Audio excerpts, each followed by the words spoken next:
Здравствуйте, дорогие друзья! Рады вновь приветствовать вас. И сегодня мы побеседуем с уважаемым Игорем Михайловичем Даниловым. Здравствуйте. Игорь Михайлович, вот в нескольких наших передачах вы упоминали о практике круг.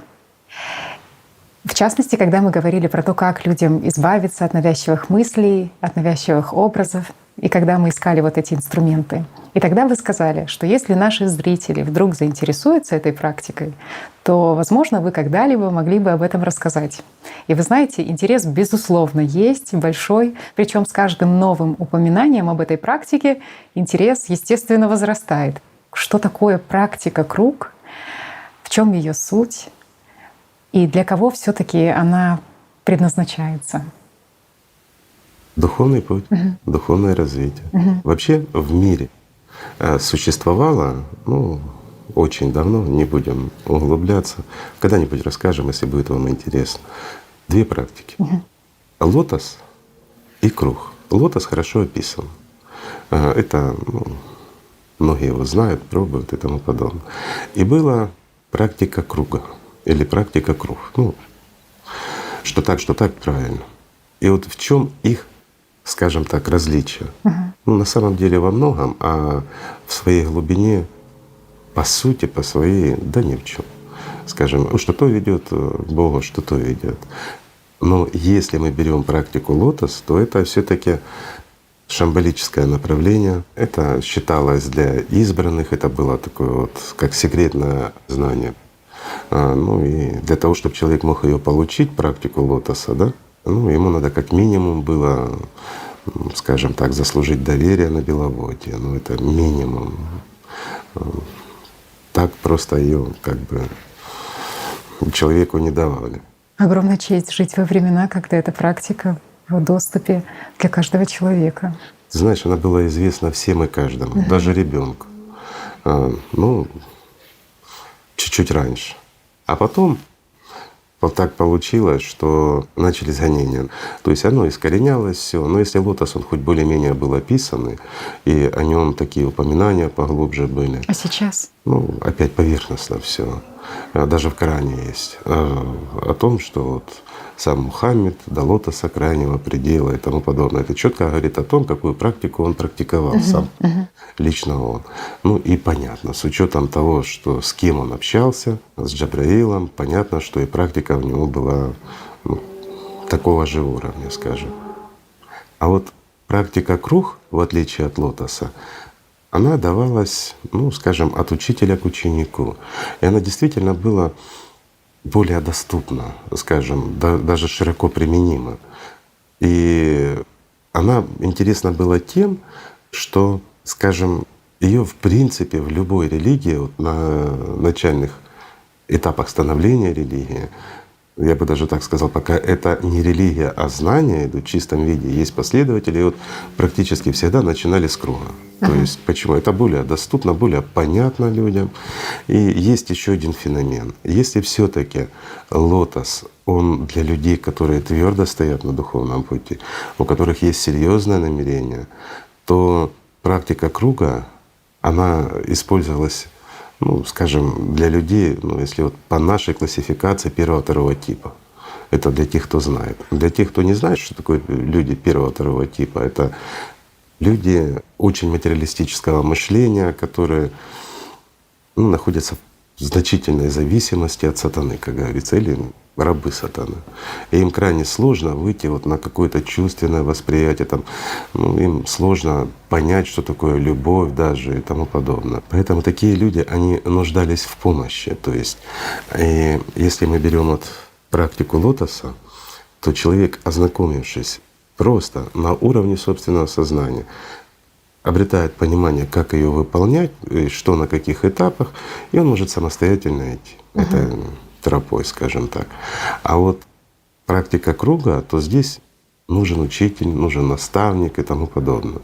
И вот роль наставника как раз заключалась в том, чтобы научить человека наблюдать за собственным сознанием. Это первое.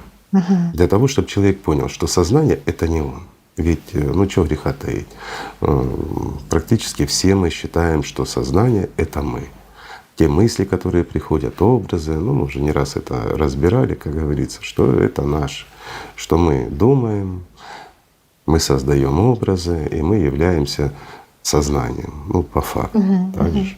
А здесь вот весь смысл заключался — научить человека понимать, что сознание — это не ты, что это и есть вот бес, вот этот шайтан, которого ты должен бояться и контролировать, бояться того, что он тебя подставит.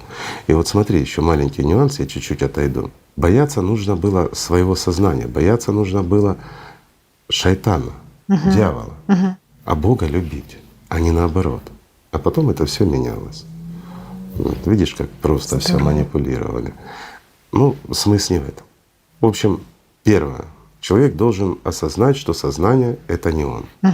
Понаблюдать за ним, понять это все. Второе. Он должен понять, что он личность, что он как раз тот, кто финансирует жизнью и первичное сознание, и вторичное сознание, ну и все эти вот мысли, формы, образы, мы уже разбирали это. И вот только после этого человек мог начинать, ну, скажем так, внутренний диалог, да, или же на самом деле он должен был учиться любить и вот эту силу любви направлять к миру духовному. То есть пока не получится хоть какого-то ответа. И вот когда человек уже начинает получать хотя бы малейший ответ, то есть на посылаемую им любовь к миру духовному, то есть к душе, чтобы было понятно, к своей собственной душе, и получает ответ оттуда, и вот только тогда человек мог приступать к выполнению практики круга. А до этого, ну, человека готовили. И вот здесь вот коренным образом оно отличается. Дальнейшее, что еще? Вот какое отличие? Тоже такое, я бы сказал, серьезно. При выполнении практики круга человек вытесняет за круг, он создает пару. Ну, то есть личность и душа, или духовный мир, да? И это все заключает во внутренний круг. То есть он как бы в круге. А вот сознание, все мысли, все, что его отводит, ну, весь мир, он как бы вытесняет за круг. Понятно, на уровне сознания, на уровне представления вначале, первый этап, а потом даже на уровне восприятия этого всего. И вот этот круг постепенно расширяется. Чем сильнее вот эта связь личности и души происходит, чем ближе слияние, тем больше круг, тем дальше демон от человека. Ну, тоже такой хороший прием, скажем, отказываться там от того, что предлагает сознание, не от всего, подчеркиваю, а от того, что негативно, от того, что может навредить человеку, от тех же образов и многое другое. То есть проще и легче бороться. Ну, я так поясню, на уровне даже представления первого этапа, когда у человека есть чувственное восприятие с миром духовным, да, когда зарождается настоящая любовь, вот человек себе как бы представляет, что он находится в круге. И вот все эти мысли, демоны, они все находятся за кругом. И вот через вот эту черту перейти не могут. Почему? Человек это контролирует. Ведь гораздо проще контролировать маленькую площадь. Да? А те, кто практиковал наблюдение за собственным сознанием, он понимает, это бескрайность. Это Вселенная. Наше сознание способно разливаться, захватывать и планеты, и все что угодно. Да, на уровне представления. Но тем не менее. А здесь четко есть вот границы, кругом ограничено, и туда вот третьим никто не может попасть. Только человек и мир духовный. Ну, человек как личность имею в виду. Ну а дальше оно все развивается практически как в лотосе, да, то есть любовь усиливается и тому подобное. А в лотосе, конечно, намного проще. Там нет вот этих подготовительных этапов, которые могут длиться десятилетиями, борьбы, вот это. Но зато видишь, вот если человек там первого или второго типа, и ему хочется, знаешь, каких-то конкретных действий, ему нужны какие-то задания, ему нужно что-то делать, с чем-то бороться. Ну вот здесь как раз то, что нужно. Людей первого, второго типа превалирующее большинство. Это Да, объясняет, их очень почему, много. наверное, эта практика круга была более, скажем, популярна или как-то, Она и да, популярна среди... была больше, да, она и более доступна была. Опять-таки лотос, ну как секретное знание было.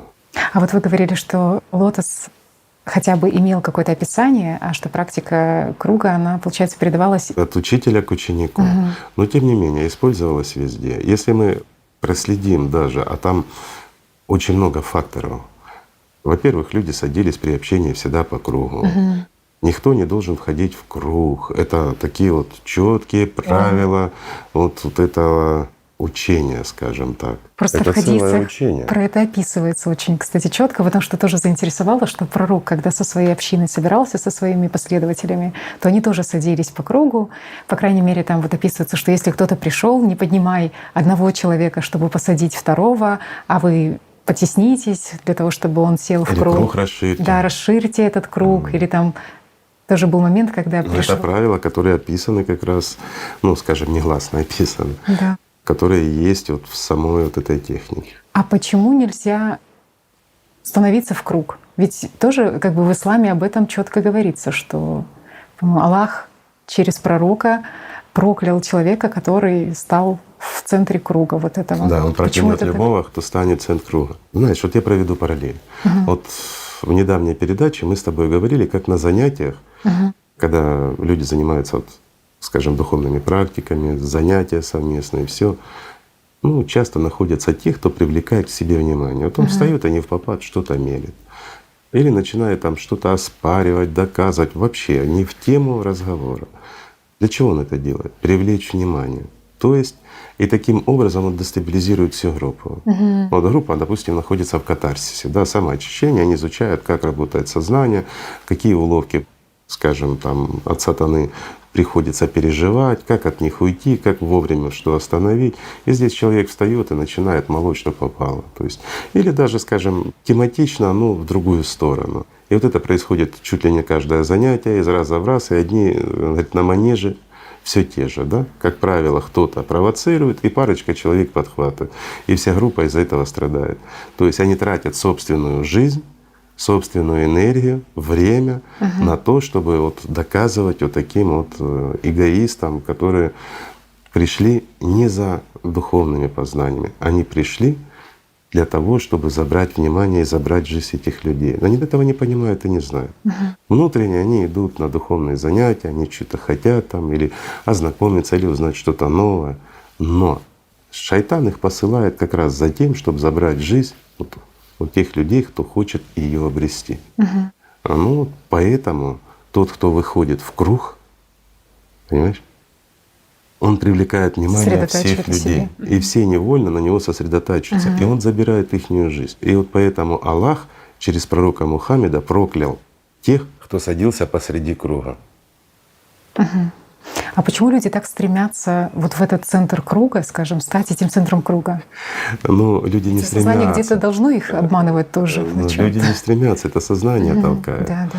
Ну, знаешь, вот простой вопрос. Почему люди там красят неимоверные цвета волос, там одеваются вызывающе, там татуировки делают непонятно или обкалывают себя пирсингом. Для чего? Для привлечения внимания. Система им дает поощрения какие-то? Конечно. Чем больше внимания они получают, то больше получают, ну, внутренних опиатов, эндорфины, там еще что-то. И человек в это время он на взлете. То есть он чувствует себя прекрасно, ему хорошо. Но как только внимание от людей он не получает, у него начинается депрессия, самоедство. То есть система его начинает, ну, проще говоря, прогибать, понимаешь, чтобы он опять шел и привлекал внимание. Все очень просто. Мне еще, знаете, запомнилось то, что вы когда-то говорили, что если человек научился воровать много внимания, и если вдруг он оказывается, ну, в таком поле, где нет людей, то система все равно придет к нему за тем же объемом. Обязательно. Ну, заберет уже его. У него самого. Давай посмотрим вот на жизнь многих популярных людей. Да? Вот еще вот интерес один маленький. Почему не работает магия, допустим, на публичных людей, которые очень-очень известны? Не там работает. Президенты, какие-то артисты там выдающиеся, которые вот не выходят с экрана.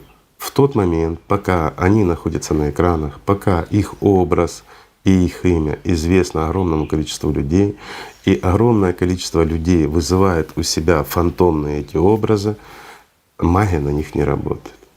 Ну, она будет работать, но это представь, какую силу надо иметь. Так защищает сама система. Конечно, чтобы преломить сопротивление, саму защиту самой системы, понимаешь? То есть системе это выгодно, это интересно, это источник ее дохода, скажем, это питание самой системы. Масса людей тратит время, тратит жизнь, вкладывает свое внимание в образ этого человека. Представляешь? Конечно, система будет защищать свои активы. Но давай посмотрим, что зачастую происходит с теми людьми после того, как они утрачивают, допустим, площадку, где они могут это внимание получать у людей. Да?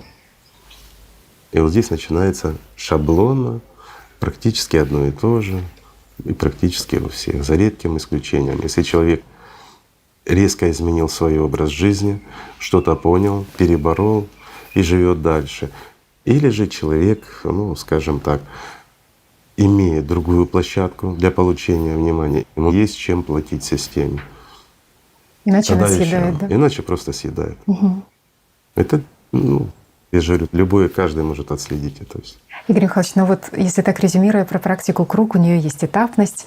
Первое, что человек понимает, что он не сознание, второе, что он личность, и третье, вот он вступает в контакт, вот создает эту Да. пару с душой, что ли, да, вот этот момент. И еще что интересно, с круга выходят. То есть вот практика круг. Так. Знаком изображается точка внутри круга. Понимаешь, то есть это единое, вот двое становятся одним. Когда происходит слияние личности с душой, человек становится ангелом, то есть точка. И став ангелом, обретя жизнь вечную, человек покидает круг. Он может выйти с него. И вот о таких говорили, что покинувший круг, да? В частности, Аль-Халадж про пророка говорил, что он харамия, тот, кто вышел из круга. Да. Но опять-таки, если мы берем пророка Мухаммеда, то он все-таки практиковал лотос. Оно давал круг своим ученикам. Практика круга. И это тоже подтверждается. И против нее там была потом борьба очень серьезная. Ну, там тоже отдельная передача, скажем так. Вот если говорить про первый этап, понять, что ты не сознание. Вот как человек обычный, ну вот какие есть инструменты у него в дне, чтобы понять, что он не сознание? Ну, это для скептиков, да, для тех людей, которые не верят ни в Бога, ни в кого, или же наоборот для фанатов. Ну, знаете, есть очень тупые люди, по-другому не скажешь. Извините, друзья, я не хочу никого обидеть, но действительно есть настолько тупые люди, что становятся фанатиками вот той или иной религии. А что такое фанатик? Фанатик — это зомби, в буквальном смысле слова. Вот что ему сказали, другого не существует. Ну как не существует? Если человек идет по духовному пути, ну он как губка, он впитывает в себя все живое. Ну разве не так? Да, ищет, где жизнь вот это. Конечно, конечно. Это нормально, это естественное состояние.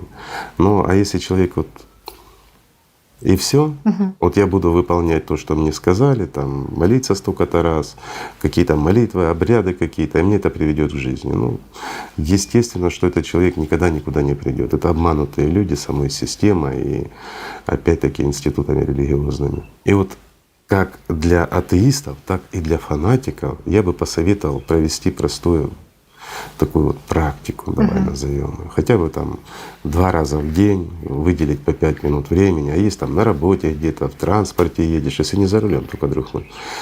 Есть 5-10 минут, практикуйте. Но это нужно единственное, что несколько раз в день и систематически. Наблюдение за собственным сознанием. Вот ничего другого не нужно. Начните наблюдать, какие мысли вам приходят, да?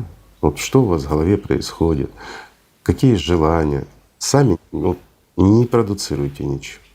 Не напрягайтесь, просто отстраненно наблюдайте. Вот некоторые скажут, так можно уснуть, да, если ничего не наблюдать. Нет, не уснешь, друг мой. Все равно ты вкладываешь интерес в процесс наблюдения, но сам не способствуешь появлению ни одной мысли, не поддерживаешь ни одну мысль. Просто вот как отстранился от своих мыслей и наблюдаешь за тем, что происходит. Можно глазки закрыть, сесть удобненько, если вам так удобно. Правильно? Чтобы ничего не отвлекало. Вот если выполнять даже такую простую практику, то через короткий промежуток времени, хочешь ты этого или не хочешь, придет осознание того, что весь этот бардак в голове тобой оплачивается, но не заказывается. И ты сам на него не влияешь. И порой крайне сложно уйти от этих мыслей, крайне сложно удержать внимание, удержать на нейтралитете. Все равно ты будешь скатываться в одну мысль или в другую. Тебя это будет цеплять. И вот здесь через такие вот даже вот простые практики люди приходят к пониманию, что ими манипулируют, их затягивают.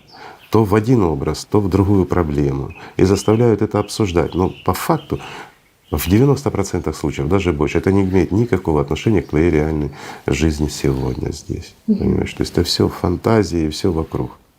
А вот еще такой вопрос, Игорь Михайлович. Вот многие боятся даже соприкасаться с опытом, скажем так, духовных практик, потому что боятся утратить свою индивидуальность. И вот вы сказали, что второй этап — это что человек должен понять, кто он, что он как личность. Конечно. Вот вопрос индивидуальности. Мне просто очень запомнилось, как вы рассказывали, что как много раз человек вне не является собой, потому что есть и первичное сознание, есть и вторичное сознание, там и рептильный вот этот мозг, и он как личность. Кто ты вне каждую минуту? Подожди, Тань, а давай мы вот возьмем, что во вторичном сознании целый легион «я».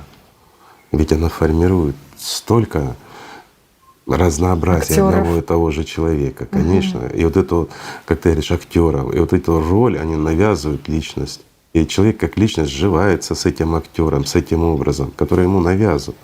И он не поймет, а где-то он чувствует, где-то он понимает, что что-то не так. Но тем не менее его так обвешивает проблемами сама система, что человек просто он не живет. Он существует, он как биомашина, которая выполняет то одно, то другое. Понимаешь? То есть, а вот здесь, как программист, уже есть само сознание. Оно лишь проблемами заваливает человека. Разве это не так? Друзья мои, понаблюдайте за собой. Ведь это ж так. Это говоришь, сколько раз в день, а я скажу проще, всю жизнь люди живут так, даже не подозревая о том, что они не есть вот этот продукт, скажем, системы, который им навязали. Но это действительно навязанные привычки, характер, там все остальное. Но это абсолютно навязано. И система благодаря вот этим шаблонам, которые навязывают на человека, она им легко манипулирует, понимаешь? Ну, у каждого своя веревочка. Я бы это сравнил, знаете, вот кукла, и вот привязали там к ручке, к ножке, вот система дергает, это и есть наш характер, это и есть наши привычки. Ну и опять мы становимся легко управляемыми, буквально как вот эта вот куколка самой системой. Для того, чтобы человек стал свободным и в действительности, ведь обрести жизнь вечную можно только через любовь. Продуцировать, скажем, любовь качественно, настолько глубоко, чтобы получить ответ, то есть восстановить диалог с миром духовным, может только свободный человек. Ведь дьявол ему этого не позволит. И вот здесь вот все очень просто на самом деле. Человек должен избавиться от рабства, отойти от сатаны и перейти на сторону Бога. Только так можно обрести жизнь. Другого пути просто нет. И вот поэтому и были практики, которые помогали. Понимаешь, есть, ну, скажем, быстрый, хороший путь — это лотос, и есть, ну, практика для людей, которым сложно понять, что существует даже мир духовный, которым даже сложно понять, что они не сознание, понимаешь, что сознание — это не их инструмент. Вы когда-то рассказывали, что практика лотоса, она чиста, потому что в ней нет образов, на ней не построишь магию, на ней не построишь ничего. А вот практика круга все-таки она для людей, скажем, первого типа, которые ближе К магии. к связке с сознанием, к магии. Да. И вот такой вопрос. То есть получается, что там есть образы и есть Конечно, риск искажения в этой есть, практике. есть. В действительности в практике круга гораздо быстрее человек может свернуть в сторону магии. То есть он более уязвим.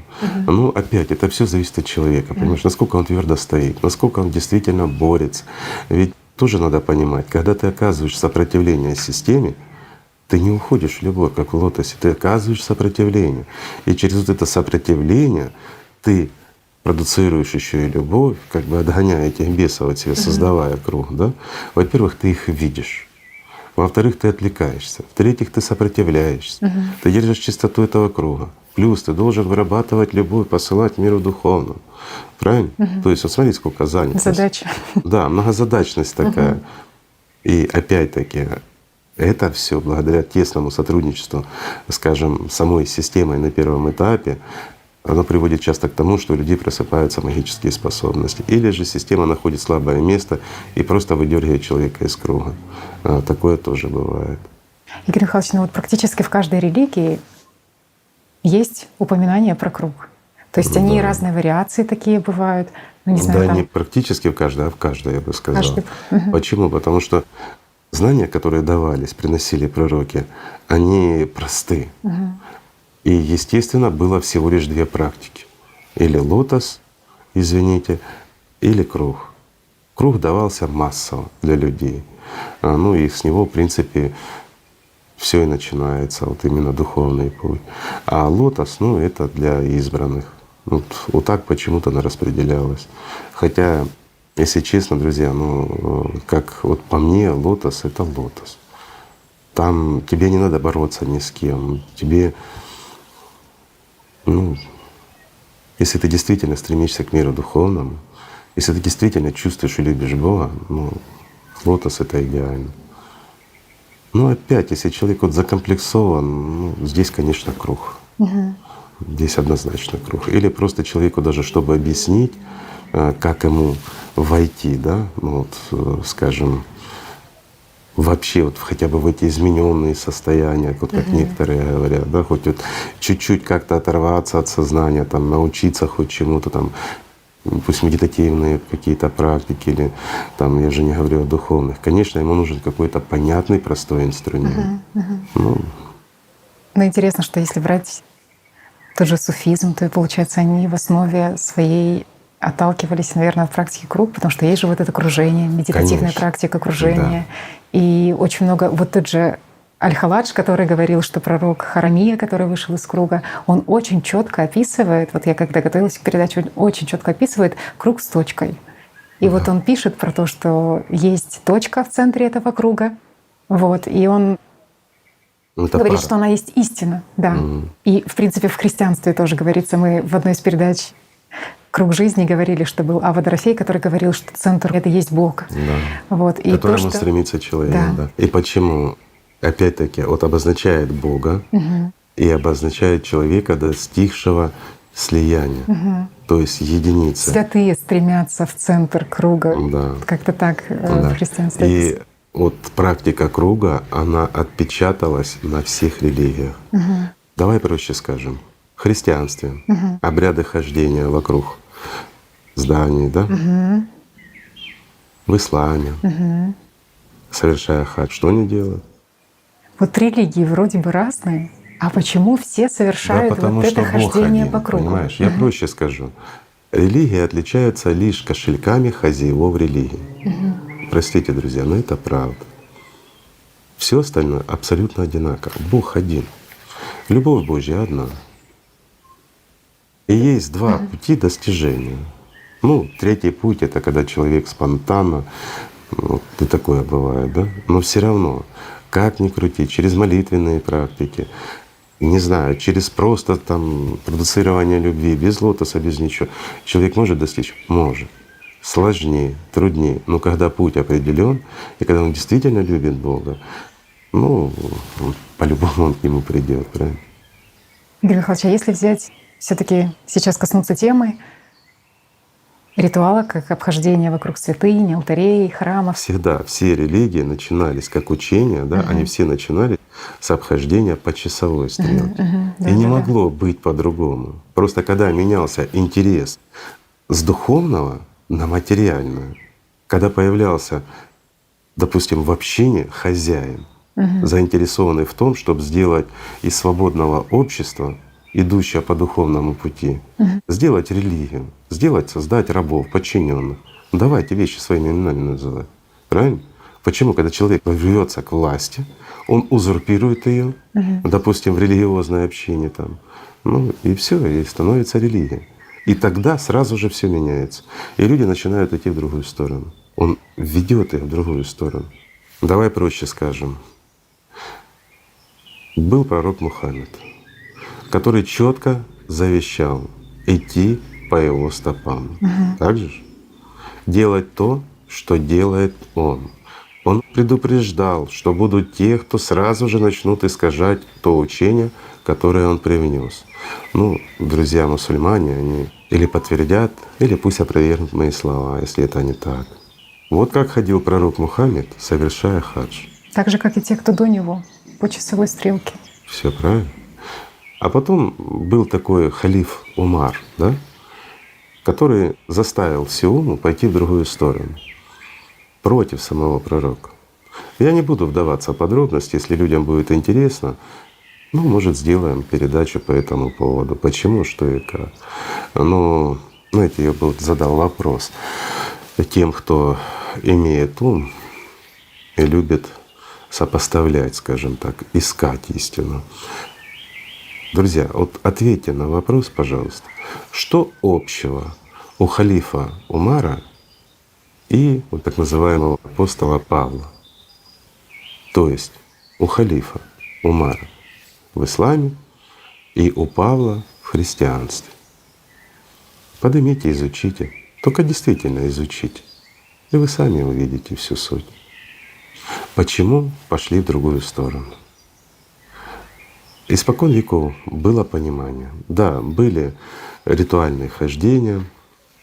Ну, к духовному это в действительности не имеет никакого отношения. Ну, практика есть практика, да, то есть были динамические практики. Вот и Суфия как раз упомянула. Это динамическая практика. Так вот, чтобы было понятно, первые суфии крутились почасовой. Как только это стало течением религии, начали крутиться в другую сторону. Там тоже был свой интерес у некоторых людей. Ну да, они же тоже начинали как равные, потом Они выстроилась начинали как иерархия. равные. Почему они вообще ушли? Вот простой вопрос. Чего они вообще отделились, ушли в пустыню? Как раз когда халиф Умар, так Свел аккуратно Коран скажем, да, свел Коран воедино, да. Они многое не приняли, потому что они помнят пророка, они чтили, любили его, ну и они отошли. Ну и в действительности люди умные были, они сохранили любовь к Аллаху, преданность пророку Мухаммеду. Их, ну, как общинку считали слегка чокнутыми, Чудаки давайте такие, называть, да. да, своими именами. Странные. Вот они себя так странненько вели, не признавали никаких рукописей, они так передавали знания от человека к человеку, и в основе лежал у них круг. Вот чем оно интересно.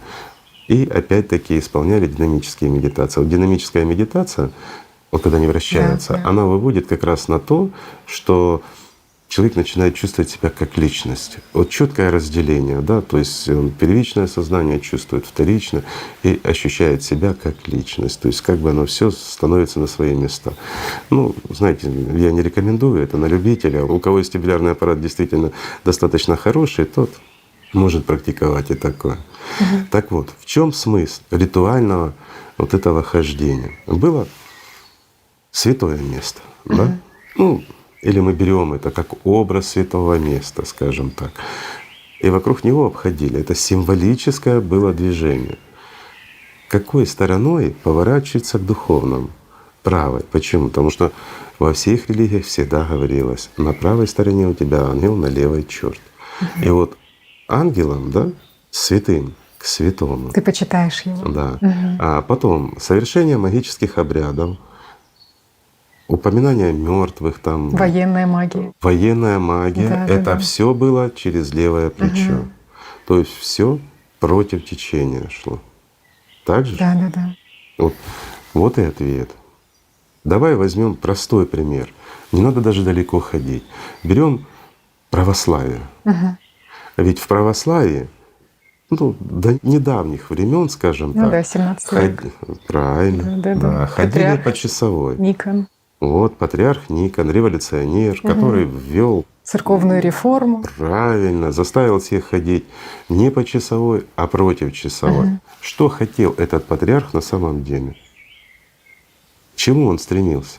Он стремился к завоеванию Стамбула. Политический мотив, да. Конечно, он Вместе хотел стать не просто там с Алексеем патриархом, Михайловичем. а каким-то там вселенским, в общем, самым святым, самым богатым и самым властимущим. Вот за этим он стремился.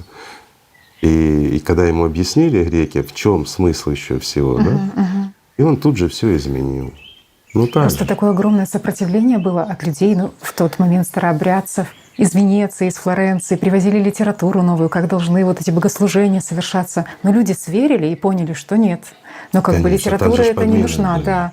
И настолько жестокие были против них гонения, Да их с убивали. пытками Пытали и жестокими. убивали. И Очень вот, друзья мои, жестокими. И вот Представьте, религиозная организация, которая заботится о душе, которая должна вести к любви, а это ж научение Иисуса Христа, где Он говорил: ударили по левой щеке, подставив правую. У него же на миролюбие было, Да. на отрицание всего злого и нехорошего. И Он являлся примером, да? Когда люди Его мучили, распинали, ведь Он сохранил их, Он не уничтожил, и Он показывал терпение и все прощения.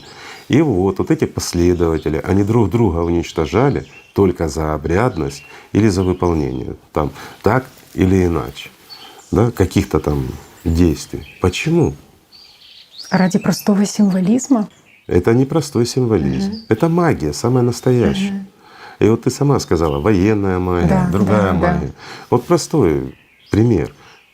Когда идут по часовой, это духовно развивающийся изнутри наружу. А когда против часовой, то, извините, Почитание снаружи смерти. вовнутрь, да? То есть, казалось бы, если мы берем духовное, вовнутрь и тому подобное, но это касается материальной вселенной. Друзья мои, здесь все по-другому. Давайте вот простой пример приведу для понимания. Берем элементарную частичку. Пока она находится в состоянии частички, ее спин или вращение идет против часовой. Как Точно, только она да-да-да. переходит в состояние волны, энергии, ее спин идет по часовой. То есть вращение по часовой тут же меняется. Вот вам простой ответ, друзья мои. Думайте, в чем смысл? И что об этом раньше не знали? Знали. Понимаешь, потому что уделяли огромнейшее внимание и за это убивали людей. Тех, кто сопротивлялся, тех, кто доказывали, что так поступал Иисус Христос или так поступал пророк Мухаммед. А сколько людей было убито, извините, только пророк Мухаммед ушел, и что началось? Ведь и на его родных и близких, да? Те люди, которые были рядом с ним, что творили? Почему? Вот укрепить веру.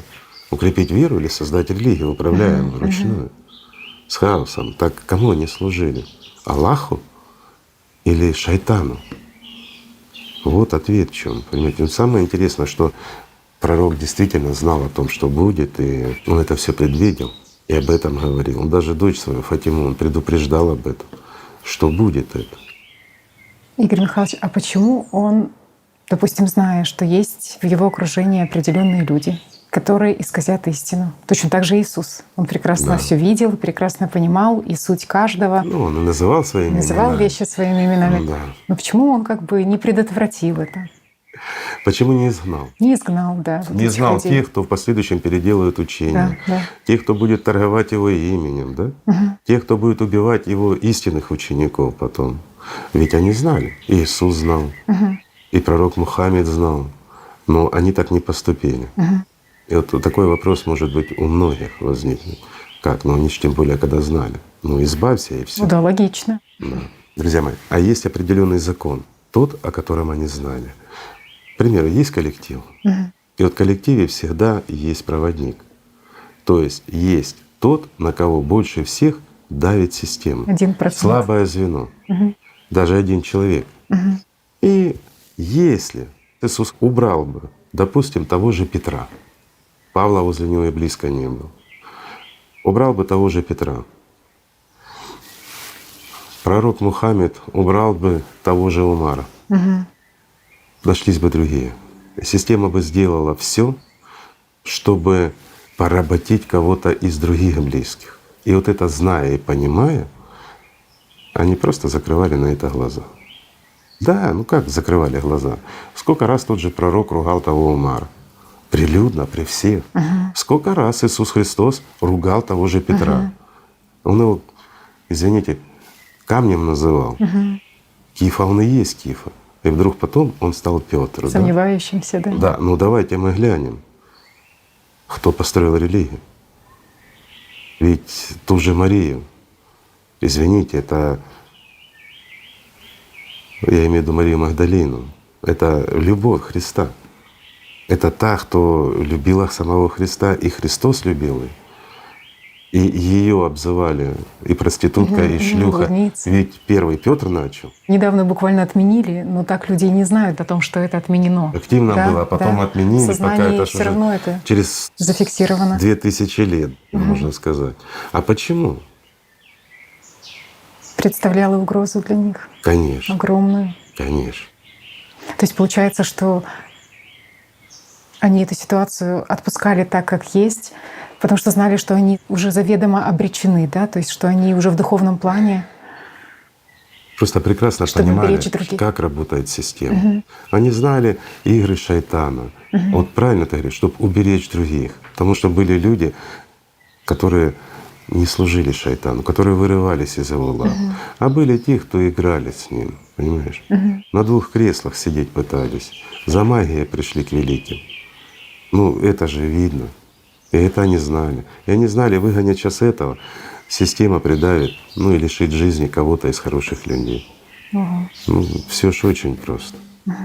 А то, что было обречено на то, чтобы стать религией и учение Иисуса Христа, и учение пророка Мухаммеда было обречено на то, чтобы стать религией, но они оба знали. И они об этом оба говорили. А пророк Мухаммед тут вообще рассказал об этом открытым текстом. Ну это же известно. Но тем не менее, пророк Мухаммед сделал очень глубокую, серьезную закладку на будущее.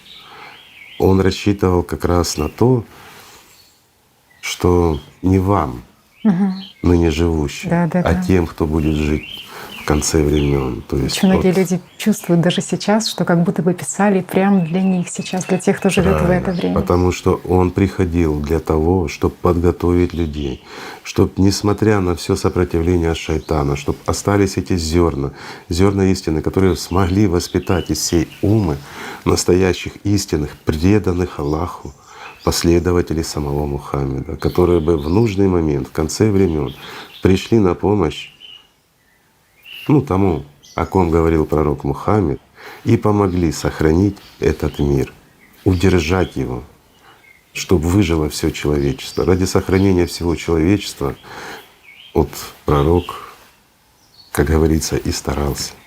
Не ради того, чтобы кого-то обучить, а ради того, чтобы спасти всех нас. Он приходил для всех нас. Разве об этом он не говорил? Да. А потом резко все изменилось. Видишь как. Ну это жизнь, это нормально. Ох, Игорь Михайлович, какая интересная новая тема разворачивается. Ну Только почему что вы она подняли. новая? Да это не новое, это правда жизнь. А разве это неизвестно? А что об этом не говорят, вот мне интересно, да? Вот опять, смотри, в исламе почти 2 миллиарда человек. А почему они не обсуждают, правда не говорят?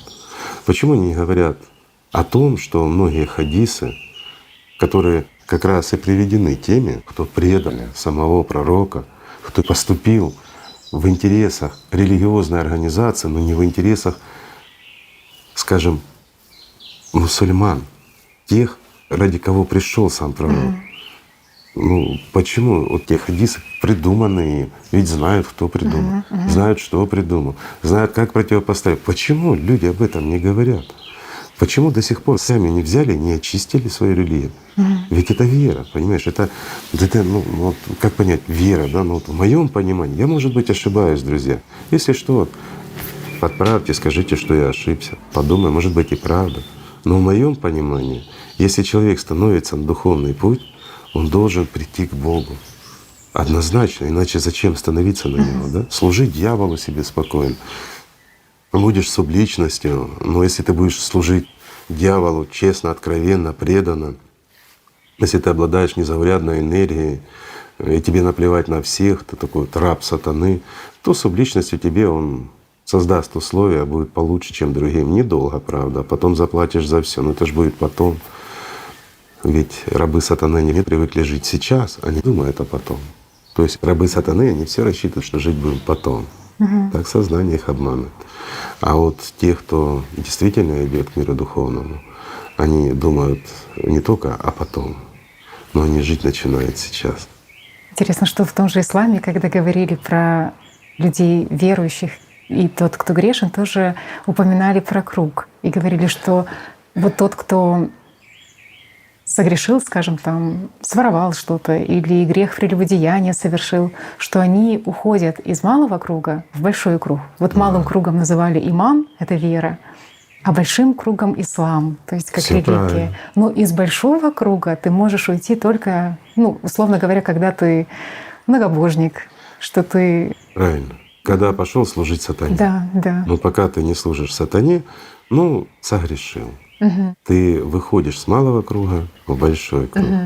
Ну То так. есть ты остаешься в лоне Опять, как бы вот этой общности. конечно. Но это же все друзей. как раз описывалось, рассказывалось, ну, устно описывалось, но рассказывается в учении о круге. Еще знаешь, что интересно? Вот все мы знаем, да? Вот этот человек прав. Это правильный человек, Да, да. правый человек. Да. А есть левые люди. То есть, а левые, ну кто такие левые? Это левые те, кто ну, не имеет к Ну нам да, да, да. отношения. Да. Левых Опять, взглядов, правых взглядов. да, правое движение и левое движение. Ну, здесь много чего можно раскручивать. В принципе, все это знают, все это видели, встречали, просто не думали об этом. Но сохранилось понимание и знание об этом. У меня другой вопрос. А почему об этом сейчас найти описание крайне сложно? Ведь смотри, к примеру, практику того же круга практиковали ну, до 1200 года точно истинные последователи Христа. Ну, имею в виду катары там, и тому подобное, да? Пока их не уничтожили. Но они же конкретно выполняли эту практику. У них не было дури, глупости. Опять-таки, они все садились по кругу, они общались. Ведь как у Иисуса, так и у пророка был диалог. Монолог когда начался? Когда религия сделали появилась. религию, убили знания. Ну, не убили, исказили, но переделали уже в материальную, да, такую вот, в доходную материальную часть. И все, и начался монолог. Артист на сцене, остальные в зале. И они слушаются и повинуются. А что при пророке? Опять скажу, что при Иисусе Христе? Все были равны. Ведь круг, он делает людей равными. Правильно? Да. И были беседы. Не было там каких-то поучений или еще чего-то, знаешь, или опять вот глупость. Мы уже говорили с тобой в одной недавней передаче, когда держат одну и ту же литературу, читают одни и те же страницы, артист на сцене и, извините, рабы в зале. Дома читай. Что ты пришел, почитать? Интересно же прийти, поделиться опытом, что-то узнать интересное. А когда о чем делиться? Знаешь, пустое ничему не научит. А внутреннего нет, делиться нечем. Ну, поэтому разработали правила, люди собираются. И главное, для чего собираются? Чтобы налоги платить, знаешь, делиться доходом. Кто в исламе ввел налог? Ну, сбор средств. При пророке этого не было. Это опять, Это имя мы уже сегодня называли. да, та же одиозная личность. А кто в христианстве вел? Опять та же одиозная личность, да? Ну, я имею в виду христианская. По-моему, мы уже начинаем отвечать на ваш вопрос зрителям. Ты права. Пусть люди сами найдут, Сопоставляют. сопоставят, да, если им интересно. Если они действительно хотят знать правду, если действительно стремятся к чему-то, хотя бы к познанию, понимаете? Вот действительно реальность. Как что было и почему. Потому что пока сам не увидишь, пока сам не откроешь, ты не поймешь. Если ты действительно чем-то интересуешься, а не так просто время проводишь, правильно? А вот еще интересно, что у Аль-Халаджи, когда он описывал про круг, про практику круга, он говорил, что сам круг, он не проявлен. И что узнать его можно по благоуханию, которое он Конечно. источает. И вот если бы не благоухание из этого круга, то его не узнал бы караван, который идет к нему. Что нет дверей. Ты не можешь туда попасть ни через какие двери, только через точку вот эту в центре круга, Через любовь. которая есть истина, через любовь. Правильно, ведь ты же создаешь изнутри наружу. Когда создается пара, личность и душа, то круг идет изнутри наружу. И почему его можно создавать именно тогда, когда у тебя есть сила? А сила тебе дается лишь тогда, когда мир духовный дает тебе свою любовь. Своей силы тебе не хватит противостоять сатане. На этом было основано само вот это учение круга. Вот это же очень важно, что должна создаваться вот эта пара с возлюбленным, Конечно. потому что иначе это замкнутый круг. То есть ты постоянно, вот многие же люди пытаются, как мне избавиться там от вот этих мыслей всех, от образов Вот этих навязчивых. практика круга, Когда она убрано помогает. понимание души, вот пары, то тогда ты ходишь по замкнутому кругу, по кругу колеса сансары, как вот это, да, тоже, который Оно тоже отвечает о покинуть. многом. Это тоже очень интересно. Для того, чтобы покинуть колесо сансары и пошло поехало. Ну, в принципе, это все одно и то же. Ну, друзья, Просто все это- очень просто. Знаете, об этом вот, ну это мы так поверхностно, просто чтобы объяснить вам, что к Цветиков. чему, что зачем, да. Чем отличается, допустим, практика круга от лотоса, ну, как и обещали. Буквально поверхностно. Для того, чтобы просто объяснить, да, ну, какая разница между этими двумя практиками. Суть одна — прийти к миру духовному. Ну, скажем проще, одно конечно, а другое не заканчивается никогда. То есть лотос, достичь предела лотоса невозможно. Вы еще говорили, что учитель — это тот, кто доводил до круга Да, ученика, а конечно. дальше А дальше ты человек идешь сам сам. шел. Твой учитель А он уже же ж не Бог. может зайти в круг. Вот в чем вопрос. Да. Там уже Бог и ты в круге, и все. И вот поэтому вот еще раз скажем, что практика круга начиналась только тогда, когда на любовь, посылаемую личностью, есть ответ. Просто в христианстве тоже об этом говорится, что когда ты идешь, то и Господь приходит тебе навстречу. Всё И правильно. тогда, когда ты любишь, ты непрерывно смотришь на любящего, и чем больше ты смотришь, тем больше любишь, и образуется вот этот Замкнутый вот замкнутый круг, вот это Да, закольцовывается. все идет опять практики круга возвращается. Ну, это интересная тема. Вообще, скажем так, если у друзей будут какие-то вопросы, будем рассказывать, объяснять. Ну, если вопросы будут того достойны. Извините, но часто и густо задают вопросы. Я понимаю, что интересно, но вопросы от ума. Правильно? Да. Бывает и такое. Конечно. Знаешь, если тратить свою жизнь, то тратить ее на то, чтобы кто-то ее обрел. Правильно? Вот это настоящая цель и призвание в жизни каждого человека должно быть. Конечно. А отвечать на вопросы от ума, знаете, почему гора вверху тонкая, а внизу широкая, ну это смешно. Так что давайте, друзья, беречь жизнь друг друга, заботиться. И начнем с простого. Просто любить друг друга. Огромное спасибо, Игорь Михайлович, за такую передачу. Вам спасибо. Спасибо большое. Спасибо, друзья. Спасибо, что с нами. Спасибо.